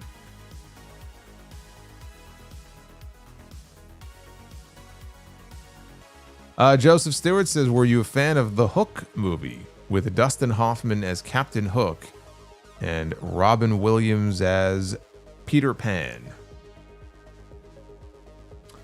Not really a huge fan of it. I saw it when it first came out, but I wouldn't say I'm a huge fan of it that likes to go back and watch it. I don't. Joseph says that I own any Batman merchandise. Sure. I had a Batman costume one year for Halloween. Had the half mask. Still have it, actually. Joseph says, do you think the new Masters of the Universe movie is going to be a box office hit? I hope so. I don't want them to sully the good name of the Masters of the Universe. I grew up on that shit. I don't even know who's in the new movie, but I hope it does well. What are your memories of the release and hype of Batman 89 in the summer of 1989? I vaguely remember some of the commercials for it on TV, but I mean the hype around it and stuff, I don't remember anything about that, honestly. I remember the movie, but not really the hype around it. Did you know that Arnold Schwarzenegger was going to do a third Conan movie, but did Predator instead? Well, I think he made the right choice. Arnold Schwarzenegger did an interview this week and said that he would like to make another Conan movie. Well, that sounds awful. How old is Schwarzenegger now? He's got to be in his mid-70s, probably. Was it going to be Conan's father? I don't think we need another Conan movie from Arnold Schwarzenegger. And that was actually his follow-up question. Would you like to see Arnold Schwarzenegger do another Conan movie? No, I would not. Who are your top 5 Spider-Man villains, he says. Top 5 Spider-Man villains. Jay Vargas says, can you believe that it's been 25 years since the launch of PlayStation 2? 25 years and we're only on PlayStation 5. Think about that. As far as top Spider-Man villains, for me, number 1's Venom. I gotta go Venom. I gotta go Green Goblin, Carnage, Kingpin, and Dr. Octopus. Joseph says, what are your top 5 favorite X-Men villains? So now we're jumping over to X-Men, huh? Magneto, of course. Juggernaut. Sabretooth. There was one Apocalypse, right? Apocalypse, and then probably Mr. Sinister. What was Mick Foley's Mankind character based off of? I don't know that it was based off any one thing in particular. The idea was actually Vince McMahon wanted to call him Mason the Mutilator. And it was Foley who tweaked it and said, that's great, but how about we go with Mankind the Mutilator? Figuring that at some point it would be shortened to just Mankind. Better to be called Mankind than Mason. But I don't know that it was based on anything in particular. I think they just were looking for a very deeply disturbed, dark, kind of psychotic, wounded figure. And that's what they came up with. It's a great character. What other wrestler would be so committed to the part that he would literally rip chunks of hair out of his head? Only Mick Foley. Joseph says, was He-Man and the Masters of the Universe an influence on the Rock and Wrestling cartoon? The only influence I could see there is that that cartoon was such a massive success that WWF just wanted to replicate it. Beyond that, I don't think there's any connection at all between the two of them. Joseph says, were you a fan of Kane and Mankind as a tag team? They were fine. I was actually there the night that they won the tag team titles. That was my first Raw live. Joseph says, what was the Dude Love character based off of? That character was based off of a character that Foley himself had created when he was a kid, I think in high school. What was Shawn Michaels' heel gimmick based off of? Boy, a lot of similar questions here. Well, it was based off of a guy who thought that he was cute and he thought he was sexy. He drives all the girls wild, makes them feel like they're all on cloud nine. He was a jerk. He was a shithead. That's what it was based off of. Did The Undertaker and Mankind ever team up together as a tag team? Yes, they did, actually. It's funny you asked that. A few months ago, they actually uploaded that match on the Vault. They had a Raw match. It was back in the summer of '97. I think it was after SummerSlam.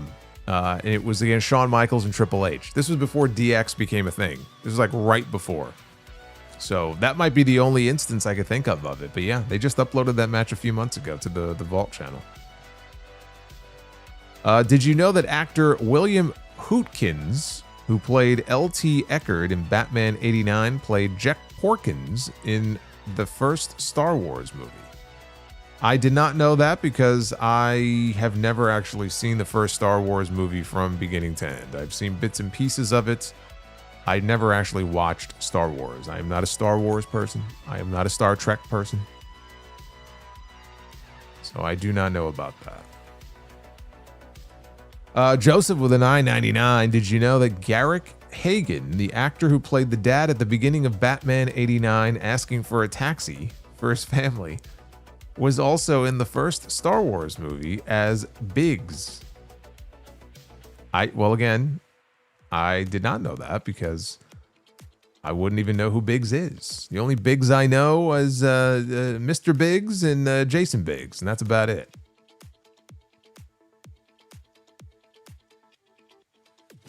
Joseph says, have you seen the Batman and Robin serial movies from the 1940s? No, I have not. Do you think Bandido is a future AEW World Champion? He probably should be with as popular as he is, but no, I don't think he is actually going to win the AEW World title, sadly.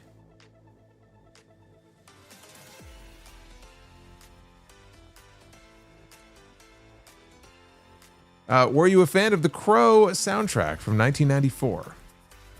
No, not really. I don't know if I ever actually listened to the full soundtrack. Did you used to watch the Inspector Gadget cartoon? Yes. It was one of my go-to cartoons back then.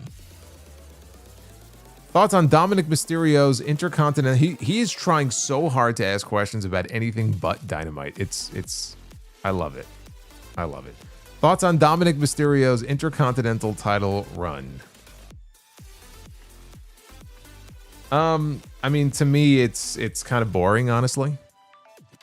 It seems to be working for Dom. It's actually turning him babyface. But I'm at the point now where I'm pretty bored with it. Not really a big fan.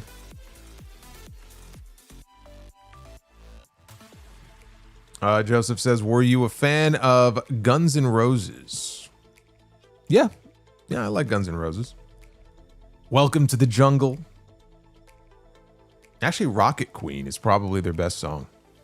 Rocket Queen is like, it's like two songs in one. Do you think the Beast Mortos, he said, he meant Mortos, but it says Motorez. Do you think the Beast Motorez is going to be the AEW World Champion in the future? Absolutely not. Not even Mercedes can magically make that happen. Bandido will be the champion long before the Beast Motorist is. Also, looks like Dominic Mysterio and Liv Morgan are teasing something special. Perhaps a live sex celebration on television. What is your favorite wrestling documentary of all time? Wrestling with Shadows. Solo's favorite sicko breaks up the Joseph party here. Says best wishes to you and yours, Solo. Best wishes to you as well. My favorite sicko. Dry Chicken says we can agree to disagree, but this guy here will say it again in 2026. AEW will gain more mainstream attention. I will disagree with you on that. I don't know what would give you that indication. They have done nothing to generate any mainstream attention, and there is no indication that they will be able to do anything to generate any mainstream attention. So I'm going to say you're wrong on that. And he says, I have 2 movies to recommend to you for your watch list. Phantasm, 1979, and Bad Moon, 1996. I have not seen those, so I may have to look into those. God, there was a TV movie that I just watched the other day. This is how I spend my rare free time. I found it was a made-for-TV movie. It's on YouTube. I don't know that it's even available anywhere else. I don't even think I was aware that it was ever made, but I'm trying to think of what I was even looking for that I would have stumbled upon this. But Andy Griffith played an evil judge in this made-for-TV movie who has a penchant for sentencing young teenagers to jail, even though it's quite extreme, the things that he's sending them to jail for. And while in jail, one of the girls that he sends to jail ends up getting raped by one of the young prison guards. And actually, the girl who was assaulted in the movie is played by Shawnee Smith, who played Amanda in the Saw movies. And I'm like, I didn't even know this movie existed. Like, I've never seen Andy Griffith in this type of role before. He is an evil son of a bitch. And from the looks of it, it had to have been filmed either right around the time he started doing Matlock or right before he started doing Matlock. Because you talk about 2 completely diametrically different characters. Like, looking at him in this movie and then what he played on Matlock on the TV show is striking. But I ended up coming across it. It's like 90 minutes, and I just watched the whole thing. It wasn't even on my watch list, but I ended up watching it.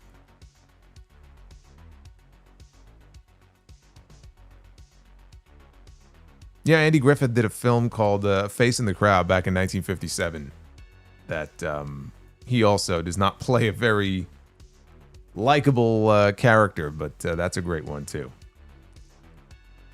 Crime of Innocence. Yes, that's the name of the movie I watched. Crime of Innocence, for anybody who wants to search for it. Oz and Glorious. Buy, sell, rent. Excalibur never shutting the fuck up about diverticulitis. Never shutting the fuck up about Shibata's brain injury.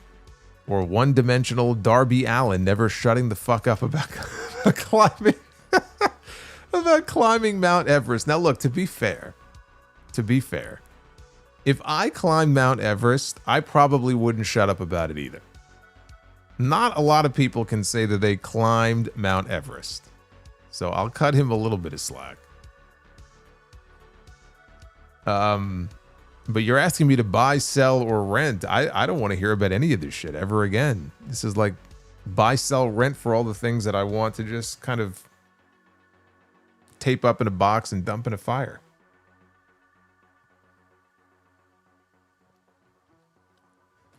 At this point, Solo is going to have to hide those 2 belts behind me on the wall from Mercedes. She can't have them. She's going to have to come here if she wants them. Hey, she's got an open invitation, but she's not leaving with them.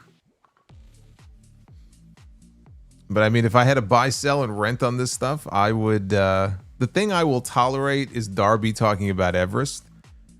Excalibur ranting and raving about all this other nonsense. I can't stand it. I just can't stand it.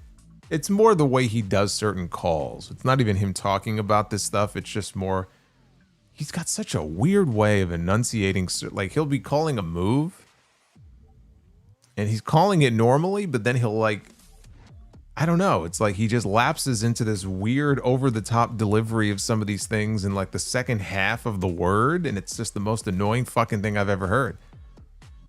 I fucking hate it. I just hate it. It's terrible.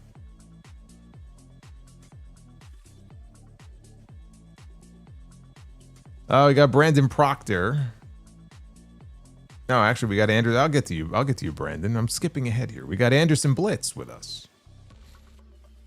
If you told me 10 years ago the fans would complain of Mercedes Mone getting a push when fans hate Charlotte, I would be shocked. The world works in weird ways. I think anybody going around winning 12 belts at once is, in this day and age, is going to get shit on, no matter who it is. Probably worse if you're a woman, though. Bobbert Reviews, no message, just showing love with a $45 Goulberg. Just in time for Halloween.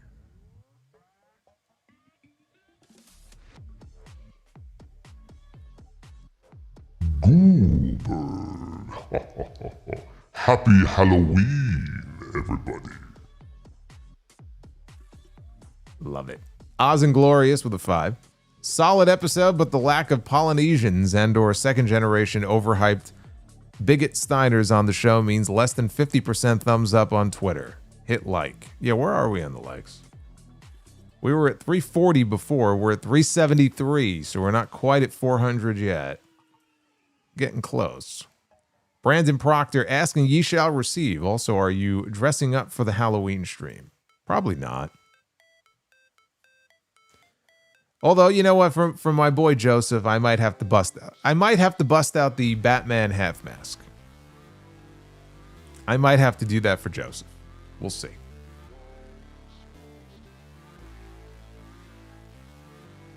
Oz and Glorious. Why is Tony Khan so obsessed with Yuta and Stock Lesnar Garcia? Yeah, he's trying to make something out of it. It's just, it's a failed experiment. It's just, I don't know. I don't know. Duff's Vids, why did Dracula take medicine? He's coughing all the time. Thank you, Duffs.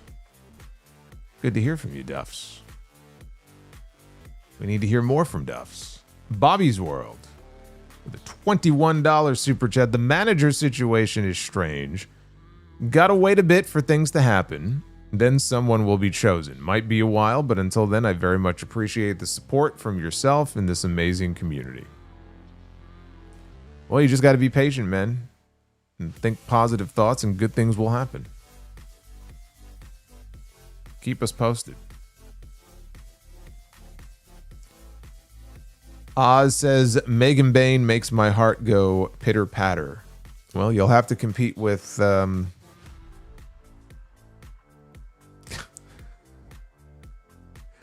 What's his name? I've already forgotten his name. Man. What is it? This is an indictment on how popular he is right now. Who is she with again? Joey... I don't remember. Duff's Vid says, which search engine does Mario use? Yahoo! Yahoo. Thank you, Duffs. Marquand 1976. Thanks for making me laugh every stream solo. I really needed it tonight. Well, I don't know what's going on. Hopefully it's nothing too serious, but I try to entertain as best I can.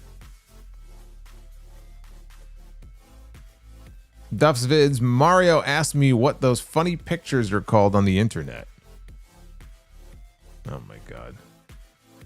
Says, it's a meme, Mario. Joey Janela, thank you. Couldn't remember who that person was. Talk about out of sight, out of mind.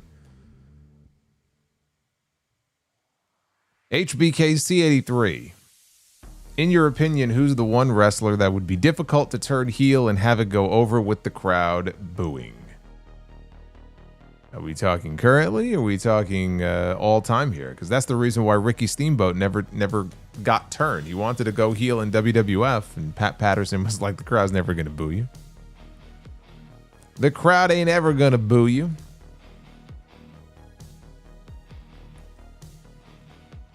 I mean, any real, true, like, beloved babyface, not all of them are able to really, truly get the crowd fully against them. I think we saw that with Steve Austin, honestly, in 2001. You know, he got people to boo him, but it was never, like, they were never fully committed to it because they really didn't want to boo Steve Austin. But in terms of, like, people right now, like in WWE, if they were to take a babyface and turn them and it wouldn't work because they're so, you know, beloved, at this point, probably AJ Styles. Like, you can't, like, now you can't turn AJ Styles. It would be impossible. So that's like one example. Probably Roman. I think Roman is still, that whole character is still just a complete asshole, but the fans love chanting OTC and they love Roman Reigns, and I don't think you're going to be able to get enough of them at this point to boo him. You know, he's more of a special attraction now. Duff's Vids, what's Forrest Gump's favorite pasta? Penne.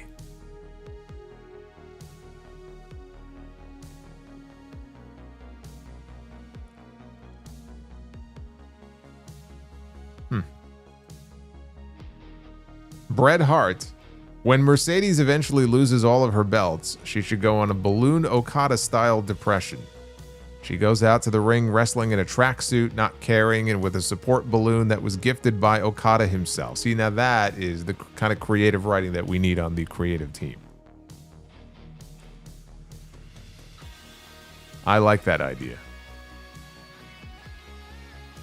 And Okada's a big fan of hers. Remember, early on, he was geeking out for Mercedes. He was getting all flustered around her, and he should be the first one there to provide some emotional support.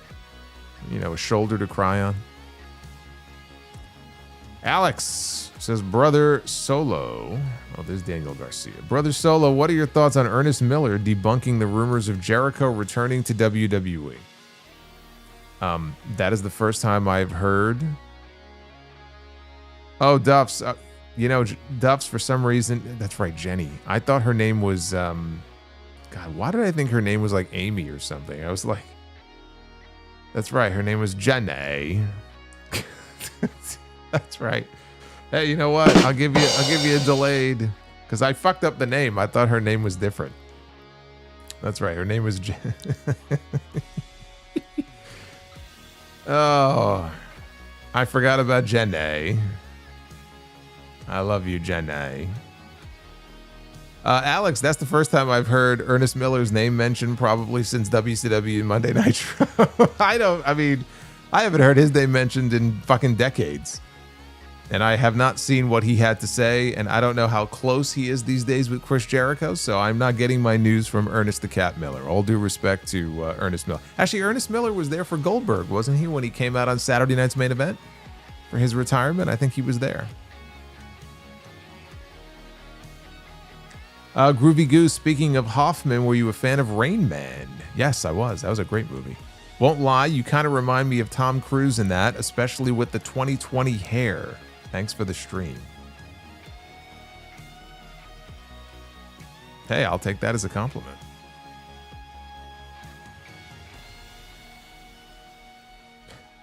Yes, he was. Okay, so Ernest Miller was at the Goldberg retirement. Yeah, Rain Man, God, I haven't seen that movie in a long time. Rain Man's a good movie.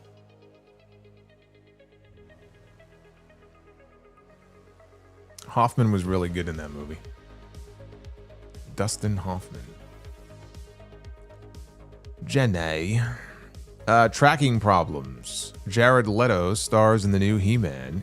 It's Morbin time. What is with this Jared Leto? He's like in fucking everything. The fuck is the big deal about Jared Leto? I don't even know him, and he already annoys me. Alex says, do you think when Cody eventually turns heel, will he replicate the old Ring of Honor heel Cody gimmick, or will WWE keep it tamed? Oh, WWE will keep it tamed. You can bet on that.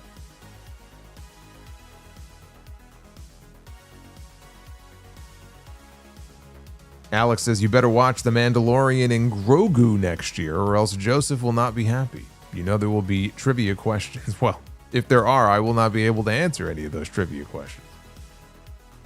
Justin says, buy, rent, sell. Pastrami, corned beef, or brisket? See, now that's the kind of question I can get behind. I'm buying on pastrami.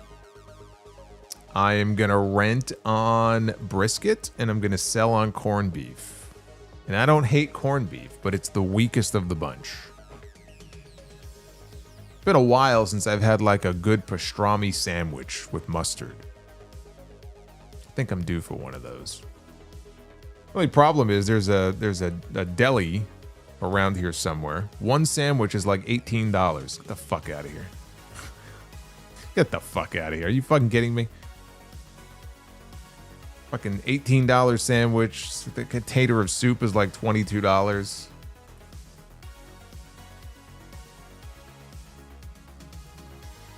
Devin from NJ2000, buy or sell. Tears for Fears or Dead or Alive? Tears for Fears, man.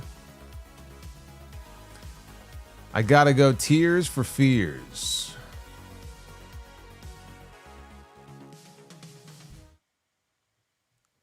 There you go. Cats is elite. Yeah, I'm not talking about Cats though. Cats is Cats. Cats Deli is like world famous. That's in Manhattan. I'm sure the sandwiches are very expensive there too. Much as I would like to have some good pastrami, I'm not spending $18 on a pastrami sandwich. I'm sorry. It's not that good. I don't care how good it is. It's not that good. I'll have my impeccable chicken breast and I'll be happy. All right, so thank you guys. Appreciate all the questions on various topics. We did hit the goal of 400 likes. We are at 405. So that means that we... $18, I'll take the corned beef. Oh, hey, the corned beef is probably $16. You make it sound like the corned beef is much better. The corned beef is going to be just as expensive. You can get a BLT. Maybe that'll be cheap. No meat. No meat.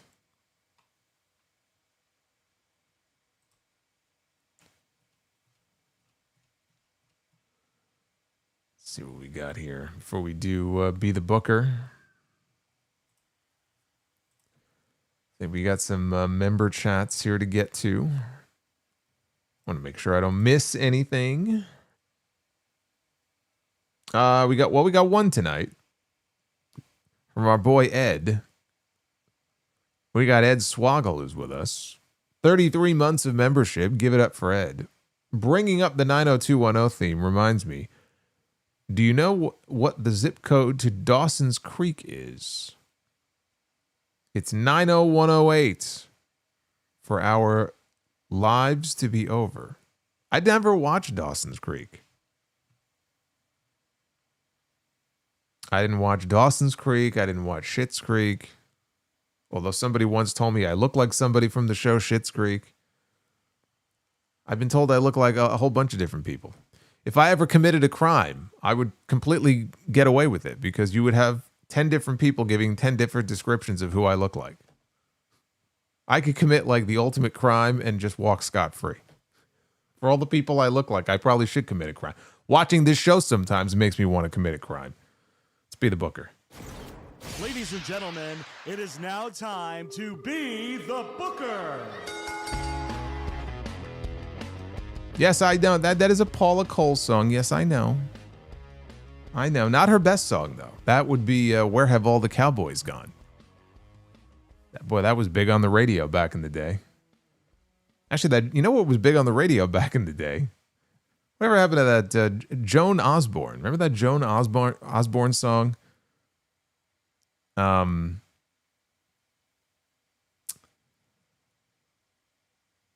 What if God was one of us? That was another one. Joan Osborne, what if God was one of us? Just a slob like one of us. Just a stranger on a bus trying to make his way home. Great, now I got that fucking song stuck in my head. All right. Tag team Be the Booker. We have The Shield. We have Roman Reigns and Seth Rollins. This would have been the WrestleMania match next year. That's out the window now. Sing it solo, yeah. It's about as close as you're going to get. Roman and Seth against the Briscoes. Mark and Jay Briscoe. Man, there's a match I would have loved to have seen. I will forever be grateful, though, that I was able to call the very last match the Briscoes ever wrestled together. The last actual tag team match that they had together was in House of Glory. And I got to call it. It was a great match. And it's eerie thinking that that was the last time they teamed together in the ring, but I will forever be grateful for that. We got women's Be the Booker. Hopefully a good women's match here with women's blood and guts coming up. We got Becky Lynch, the man who's picking a fight with Jessica Carr. I'm telling you, they're going to have a match soon. She's going to be wrestling that referee soon. You watch. You watch. Becky Lynch is going to go one-on-one with Carmella, the Princess of Staten Island, who is currently, I guess, retired. I don't know if we're ever going to see her back in the ring. She was a champion a few times. How are we feeling about that? Becky and Carmella. You know, I'm going to give that ding, ding, ding. You know, Becky's going in there and having these pretty decent matches with Maxine Dupree. I'm sure her and Carmella would be able to go out there and have a pretty good match. I mean, she's going in there and having solid matches with Maxine Dupree. I can't give this a buzzer. Come on. Carmella is better than Maxine Dupree.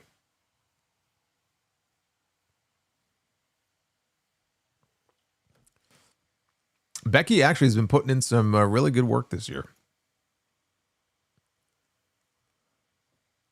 Oh my God, he's pulling double duty, just like he did tonight. He had a match and then he came back out for a promo. Mark Briscoe. Probably your next TNT champion. Mark Briscoe is in our main event. He was in our tag team match. And now he's coming back out to pull double duty here and be the booker.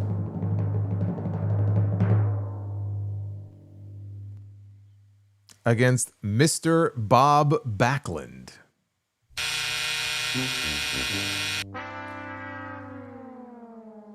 I do like Crazy Bob, okay? Let me just say that. Psycho Bob, very entertaining.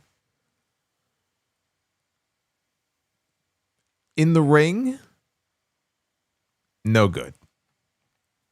Bob Backlund, up until the point that he turned heel, was actually still really good. And he had a great match with Bret Hart, babyface versus babyface on Superstars in July of 94. I think it might have been July 30th, 1994, but that's neither here nor there.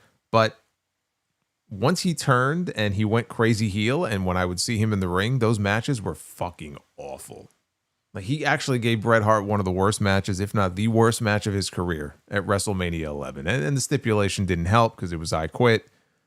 But yeah, as a character, as a gimmick, 5 stars. In the ring at that point, no good.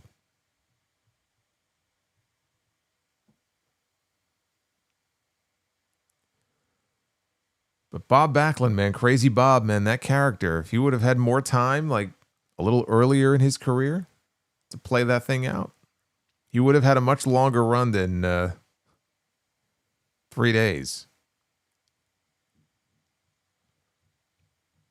Have I eaten marijuana? Have I? That's right. Bob Backlund was very against that. There will be no eating marijuana on Bob Backlund's watch.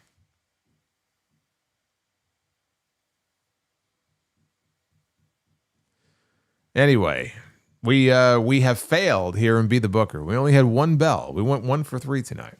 No, we went 2 for 3. No, we went 2 for 3. Okay, that's not that bad. I thought we went 1 for 3. Well, we'll try again on Friday.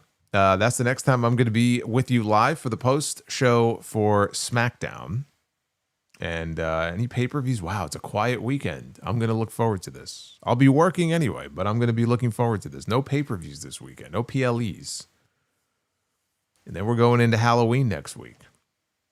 It's going to be fun. The Devil's Lettuce, that's right. No Devil's Lettuce for Bob Backlund.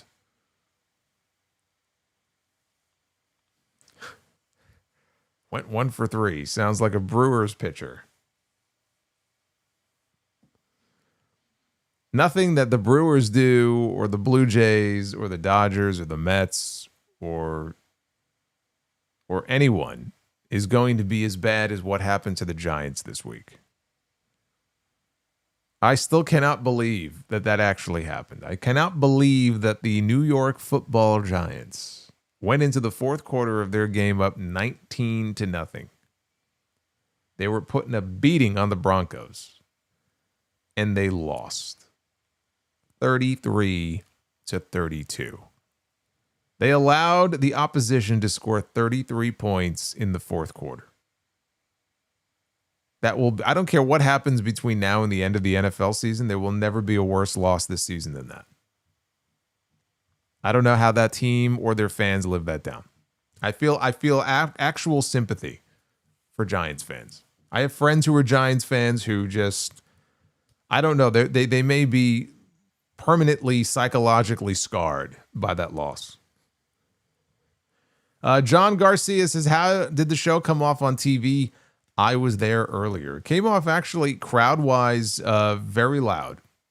I don't know how many people were there. It didn't look like a huge crowd, but I thought they were actually very vocal for most of the show. So the crowd in San Antonio tonight, I give them a thumbs up. All right, be well. Stay safe. I will see you back here for the SmackDown post show on Friday. Go check out all the other content here on the channel. And we'll do it all over again next Wednesday after Dynamite. Until then, take care, guys.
Ha ha ha ha ha!